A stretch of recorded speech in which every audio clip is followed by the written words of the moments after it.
मुंबई का बोरीवली इलाका अपनी रौनक और भीड़ भाड़ के लिए बहुत ही ज़्यादा मशहूर है।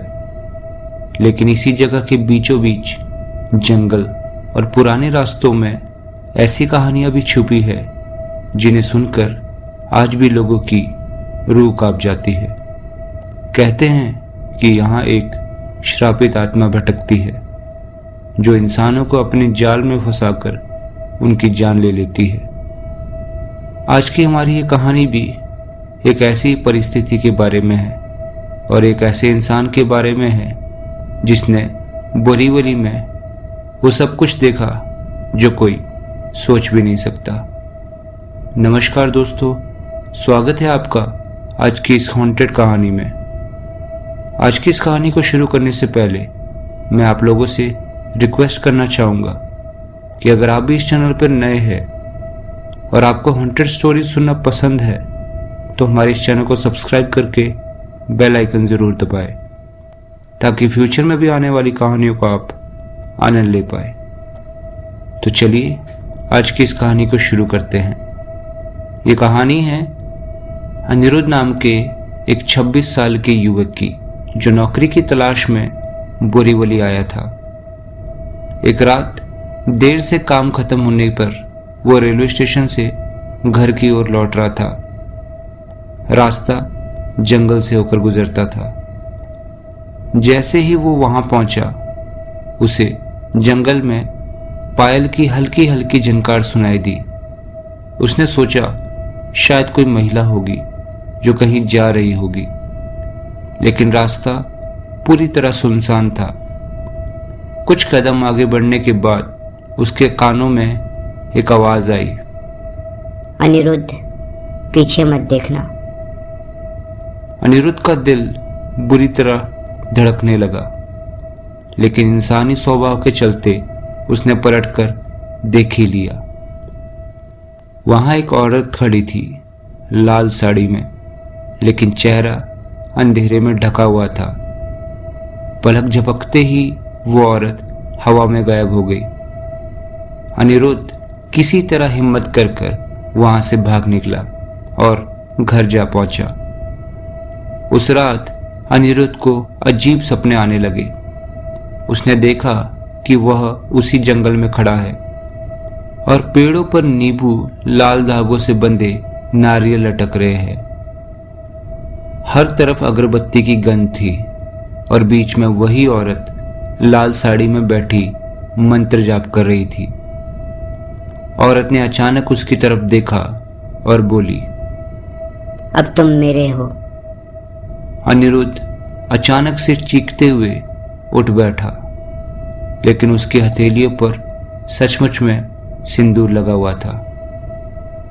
सुबह उसने सोचा शायद ये उसका वहम होगा, लेकिन धीरे धीरे ऐसी घटनाएं बढ़ती जा रही थी। अनिरुद्ध ने पास के एक छोटे शिव मंदिर में जाकर पूजा करने का सोचा।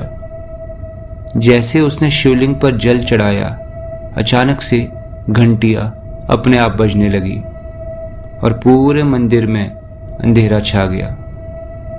मंदिर के पुजारी दौड़ते हुए आए और उससे बोले, बेटा, जिस औरत को तुमने देखा है वो यहीं बोरीवली के पुराने जंगल में मरी थी। उसकी शादी टूट गई थी और उसने पेड़ पर फांसी लगा ली थी। उसकी आत्मा आज भी लाल साड़ी में भटकती है और जवान लड़कों को अपनी ओर खींचती रहती है। पुजारी ने उसे चेतावनी दी, अगर तुमने उसकी पुकार सुनी तो कभी भी पीछे मुड़कर मत देखना, वरना वो तुम्हारी आत्मा को अपने साथ बांध लेगी। पुजारी की ये बात सुनने के बाद अनिरुद्ध का डर और भी ज्यादा गहरा हो गया। कुछ दिनों बाद अनिरुद्ध अपने दोस्तों के साथ बोरीवली नेशनल पार्क के पास घूम रहा था। शाम होते होते उसके दोस्त चले गए, लेकिन वो अकेला वहीं पे रुक गया। अचानक उसके सामने वही औरत आ गई। इस बार उसका चेहरा बिल्कुल साफ दिखाई दे रहा था। आंखें खून की तरह लाल थी, चेहरा आधा सड़ा हुआ था और बाल बिखरे हुए थे। अभी अनिरुद्ध उस औरत को देख ही रहा था कि अचानक से वो औरत बोल पड़ी। क्यों भागते हो मुझसे? मैंने तुम्हें चुना है। औरत की आवाज गूंजने लगी।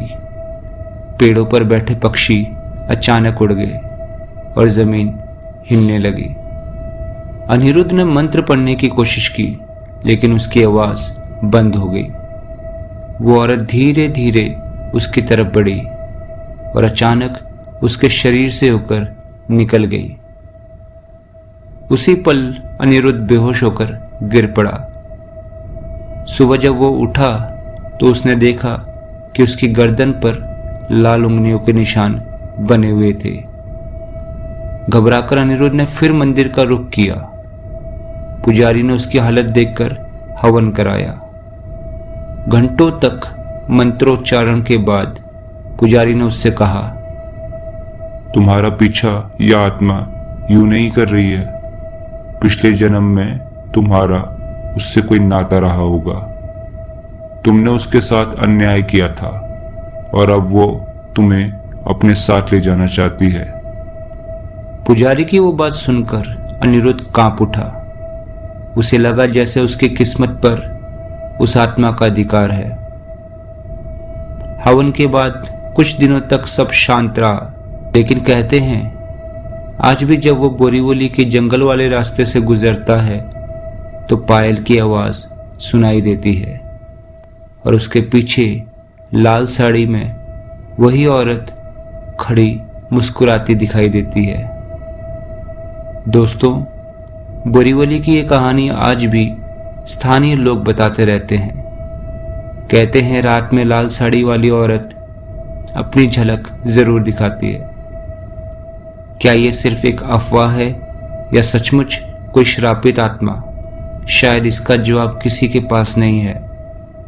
तो उम्मीद करता हूं दोस्तों, आज की कहानी आप लोग को बहुत ही ज़्यादा पसंद आई होगी। अगर आपको ये कहानी पसंद आई है तो इस वीडियो को लाइक कर शेयर करना बिल्कुल भी ना भूलें। तब तक के लिए मिलते हैं किसी और रात एक नई और खौफनाक कहानी के साथ।